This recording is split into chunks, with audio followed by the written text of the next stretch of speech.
China just built a real, working, four-seat electric car that costs less than a new iPhone Pro Max.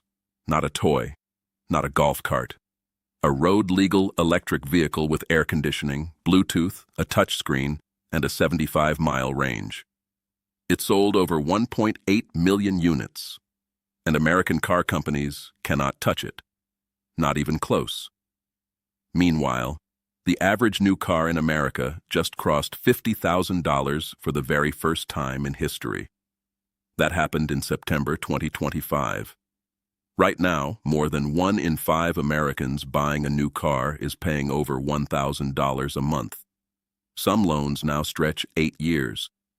People are taking out car payments that last almost as long as a mortgage. For a vehicle that loses value every single day they drive it. And in China, they are literally building electric cars for less than what some people spend on a smartphone. This is not a rumor. This is not propaganda. This is what is actually happening in the world right now, and it is one of the most shocking stories in the history of the car industry. So what is China doing that America simply cannot? Is it cheap labor? Government money? Some kind of trick? The real answer is way more interesting than any of those things, and once you understand it, you will never look at a car dealership the same way again. Let's get into it. Section 1. The $50,000 problem America pretends isn't happening. Here is something that should shock you. Right now in the United States, you cannot walk into a single car dealership and buy a brand new car for under $20,000. Not one. That option does not exist anymore. A few years ago, you could.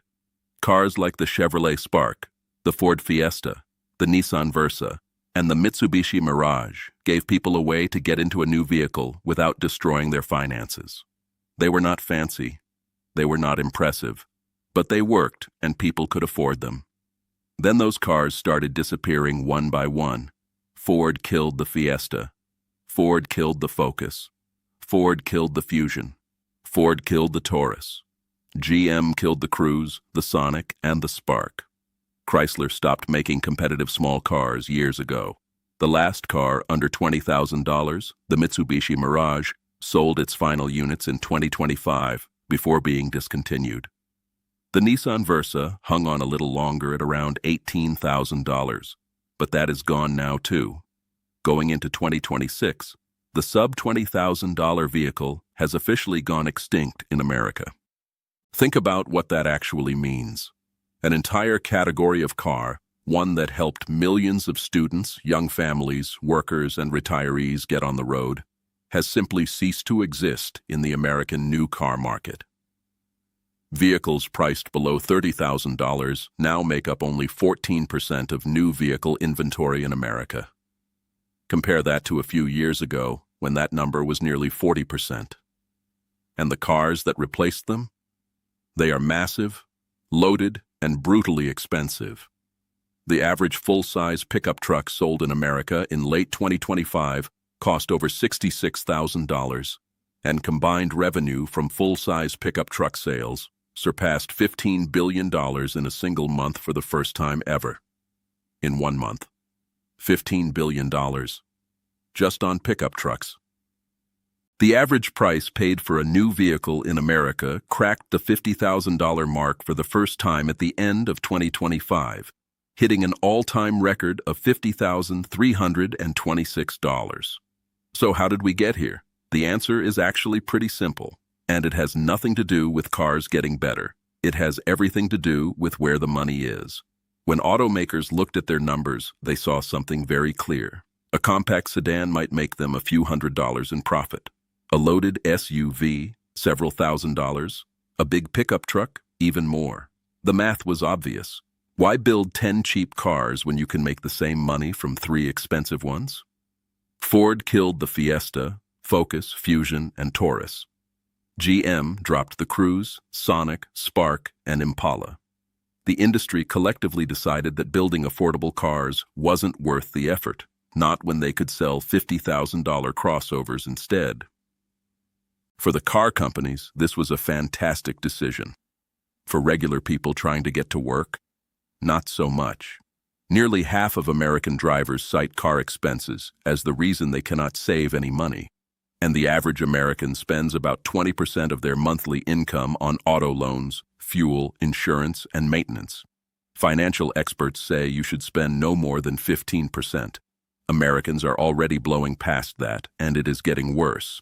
More than 20% of Americans buying a new vehicle in late 2025 agreed to monthly payments topping $1,000, the highest share ever recorded. And buyers are increasingly stretching auto loans to 72 and even 84 months, with some lenders now offering terms as long as 96 months, 8 years. People are signing up for 8-year car loans. That means someone buying a new truck today will still be making payments on it in 2033. And here is the cruel part. By the time you finish paying off that vehicle, it will be worth a fraction of what you paid for it. You will owe thousands of dollars on a car worth less than what you owe. This is called being underwater, and millions of Americans are drowning in it right now. The system that was supposed to give Americans freedom, the freedom to get to work, to visit family, to live their lives, has quietly turned into a financial trap. Monthly payments were supposed to make cars feel affordable. Instead, they made expensive cars feel manageable just long enough for people to sign the paperwork. Meanwhile, on the other side of the world, something completely different is happening, and the gap between what they are doing and what America is doing is so wide it almost feels unreal. Section 2. The cars that should not exist. Meet the Wuling Hongguang Mini EV. It seats 4 people. It has air conditioning, it has power windows, it has a digital screen, Bluetooth, and rear parking sensors. It drives up to 75 miles on a single charge. It can go 62 miles per hour, and it costs around $5,000. $5,000, the price of a used laptop. Less than the down payment most Americans put on a new car. Less than 2 months of that $1,000 monthly payment. The Wuling Hongguang Mini EV has become the best-selling electric car in China. As of early 2023, global sales since its launch in 2020 surpassed 1.1 million units. In 2026, a new generation was launched, maintaining its jaw-dropping affordability. The newest version starts at around $6,200, and the most expensive version costs roughly $7,600. Even without government help or subsidies, these prices are much lower than almost any other car on the market, and it is not alone. The BYD Seagull is a 5-seat, full-featured electric car with a 15.5-inch touchscreen in the base version. It costs around $7,800 in China. That makes it about 6 times cheaper than Tesla's cheapest offering. The Seagull sold its 1 millionth unit in June 2025, just 27 months after it launched. 1 million cars sold in under 2.5 years. For comparison, many celebrated American car models barely sell 50,000 units a year. Then there are vehicles that make the Seagull look expensive. Chinese mini EVs are available priced under $3,000, aimed at developing markets across the Middle East, Africa, and Central Asia. $3,000 for a working electric vehicle. That is less than what many Americans pay for 1 month of rent. In 2024, 39% of electric car models in China cost under $25,000. In the United States, 0% of electric car models were priced below $25,000. 0. Let that sink in for a second. In China, almost 4 in 10 electric cars cost under $25,000. In America, not a single one does. And these are not bad cars. This is the part that trips people up. Western visitors who laugh at the little Chinese EVs in car shows often change their tune quickly when they actually sit in them. Chinese cars no longer represent risky experiments or poor quality imitations. Many achieve 5-star Euro NCAP safety ratings, and in some cases, cost less than a used European city car. The question that naturally follows is obvious. If China can do this, why can't America? Why can't Ford, GM, or anyone else build a real working car for $5,000? Or even $15,000? Or even $20,000? The answer takes you deep inside something most Americans have never thought about. And it starts not with the car itself, but with what makes the car go. Section 3. The battery empire America missed. Here is a number that will stay with you. China controls 69% of the entire global electric vehicle battery market. Nearly 7 out of every 10 EV batteries installed in cars around the world this year came from Chinese companies. Fresh data showed that 6 major Chinese battery manufacturers controlled 68.9% of all EV battery installations worldwide from January to October 2025. Their combined installed capacity hit 644 gigawatt-hours during that period. The single biggest player is a company called CATL.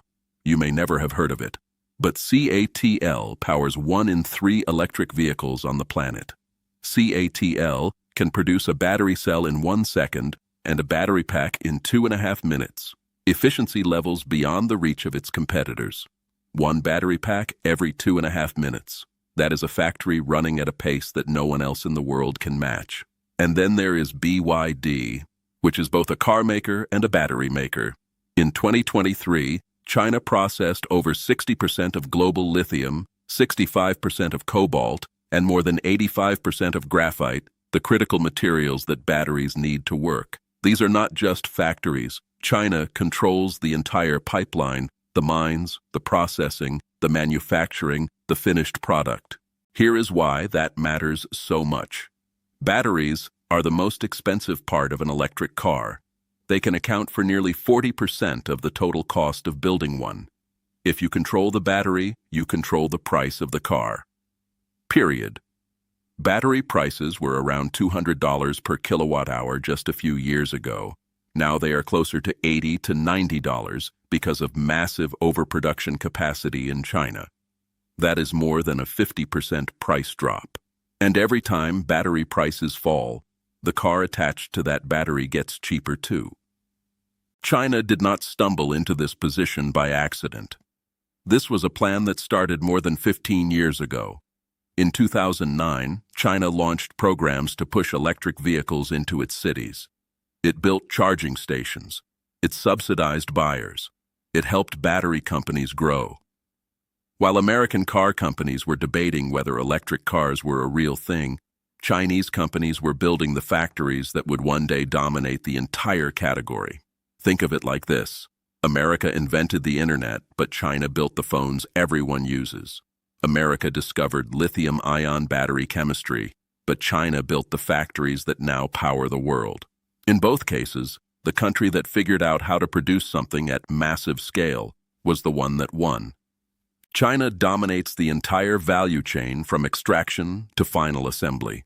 From the mines where lithium comes out of the ground, to the factories where batteries are assembled, to the showroom where the finished car is sold, the value chain stays largely within China.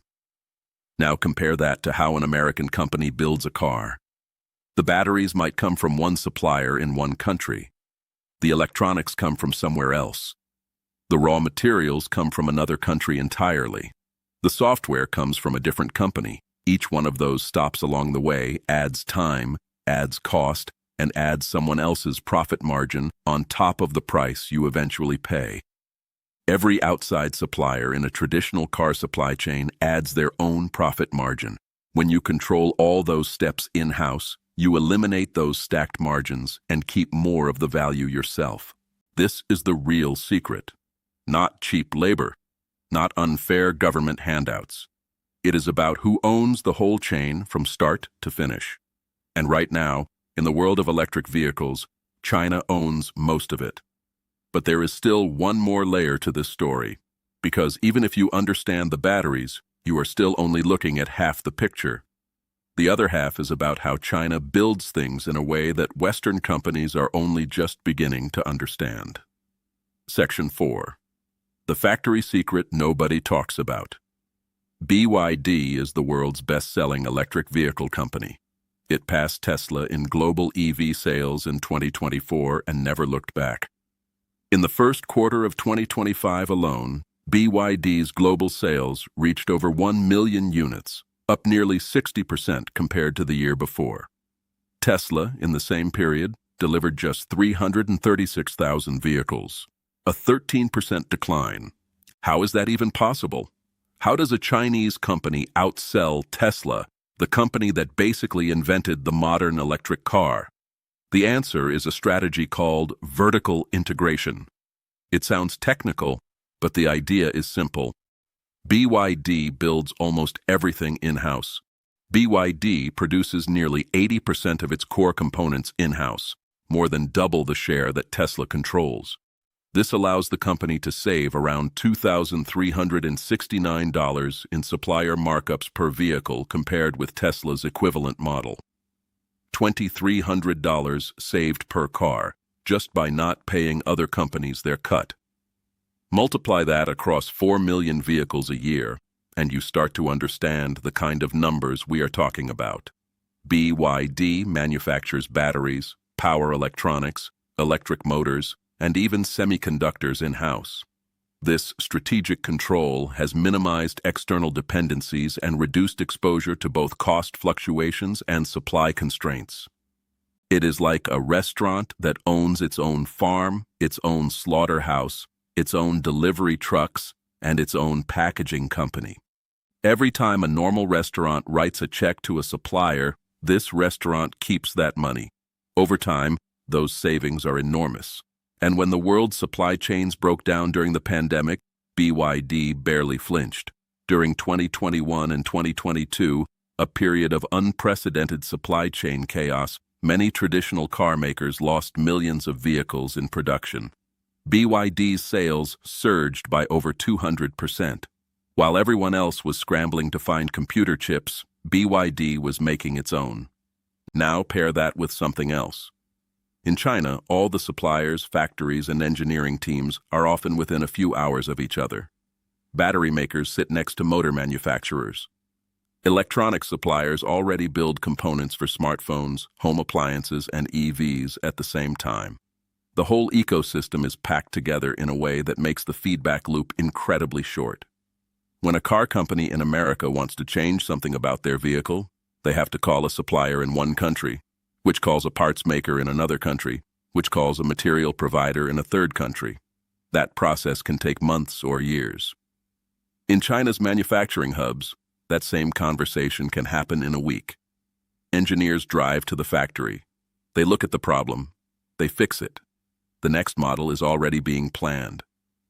Chinese EVs offer comparable range at 60% of Western prices. This efficiency is driven by vertically integrated supply chains, aggressive battery innovation, and platform engineering built for cost and scale. The result is a portfolio of EVs that not only undercut Western competitors on price, but also compete head-to-head on technical specifications. Here is something that really puts this in perspective. Over the past few decades, Western car makers reduced vertical integration by outsourcing major components to specialized suppliers. GM and Ford spun off their own parts divisions in the 1990s, turning in-house manufacturing into independent companies that now serve multiple automakers. What seemed like smart cost-cutting turned into dependency. America's car industry spent 30 years outsourcing its way into a corner. It got rid of the factories that made things in-house because it thought that was more efficient. And it was, for a while, until a competitor came along that never outsourced in the first place and built the world's most powerful manufacturing machine around doing everything itself. Even though subsidies from the Chinese government helped, research shows those advantages remain small compared to the structural cost advantages of vertical integration, larger production scale, and lower overhead costs. Closing the cost gap would require Western companies to follow a very difficult path. That difficult path is not impossible, but it takes time, money, and a willingness to admit that the strategy of the last 30 years was wrong. And right now, American car companies are still mostly selling $60,000 trucks, while Chinese companies are perfecting the $5,000 city car. Which brings us to the biggest question of all. Does any of this actually matter to Americans if those Chinese cars can never get here? Section 5. The Wall, the Warning, and What Comes Next. Right now, you cannot buy a BYD in America. You cannot buy a Wuling Mini EV at an American dealership. You cannot buy any of those shockingly cheap Chinese electric vehicles at your local lot. The United States government put a 100% tariff on Chinese electric vehicles. That means if a car costs $5,000 to make in China, it would need to be sold for $10,000 just to cover the import tax, before you add shipping, dealer markup, safety compliance costs, and everything else. Import tariffs, safety certifications, and various regulatory hurdles would dramatically increase costs for American buyers. One company discovered this the hard way. The Wuling Hongguang Mini EV, that $5,000 city car that is wildly popular in China, was reportedly offered at nearly $40,000 when someone tried to bring it to the U.S. market. 7 times its Chinese price, just to get it through all the legal doors America requires. So the wall is real. For now, these cars are blocked out of America. But here is the thing about walls. They keep things out. They do not make the things on the other side disappear. Chinese automakers are not sitting still waiting for America to let them in. They are building factories in Europe.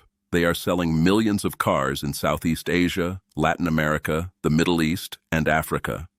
China exported about 5.9 million vehicles in 2024, more than Japan, Germany, or Mexico. Around 2 in 5 Chinese car exports are now electric or plug-in hybrid models. In the first 9 months of 2025 alone, China shipped roughly $48 billion worth of EVs worldwide. $48 billion in 9 months going to countries all around the world, all priced far below anything American companies offer.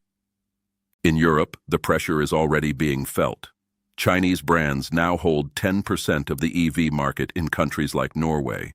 The European Union slapped extra tariffs on Chinese cars too, but even with those added costs, Chinese EVs are still often cheaper than European-made alternatives. An MG4 starts at €30,000, while the comparable Volkswagen ID.3 starts at €40,000, a $10,000 difference even after tariffs. The message is becoming clear to car companies everywhere. You cannot ignore this forever. And here is the uncomfortable question that American automakers are slowly waking up to. If a company can build a real working electric car for $5,000, what happens when they figure out how to make one that meets American safety standards for $15,000 or $20,000?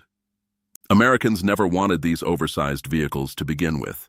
A Ford F-150 Lightning priced at $50,000 failed after 3 years.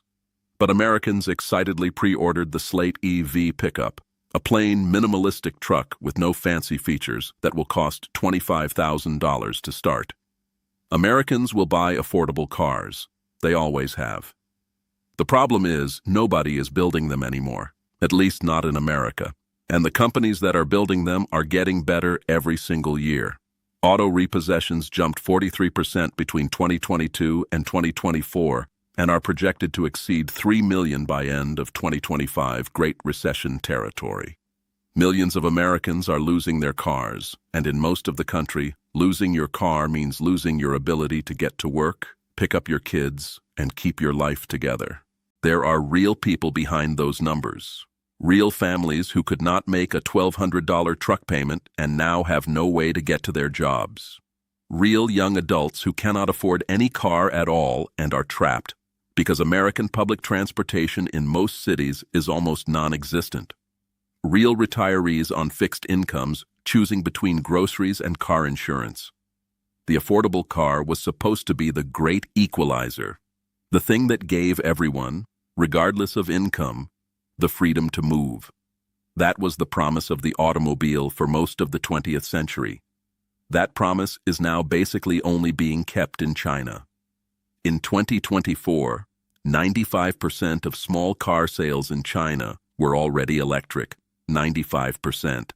The tiny, inexpensive, city-focused electric car has completely taken over that segment. What started as a joke to many Western observers, those boxy little EVs that looked like toys, turned out to be something else entirely. They were the opening move in one of the most dramatic industrial shifts of our lifetime. The same way the first smartphones looked silly next to full computers, and the first streaming services looked minor next to cable TV, and the first digital cameras looked weak next to film, those little Chinese cars may look funny right now. But the people building them are not laughing. Although the lithium-ion battery industry began with researchers from the United States, Japan, and South Korea, Chinese companies such as BYD and CATL dominate the global battery industry today. America helped invent the technology. China built the empire around it. History has seen this story before. Kodak invented the digital camera and then went bankrupt because of it. Nokia built the first smartphones and then got crushed when real smartphones arrived. Blockbuster could have bought Netflix and chose not to. In every case, the companies that won were not the ones who invented the technology. They were the ones who figured out how to make it cheap enough for everyone. China figured that out with electric cars.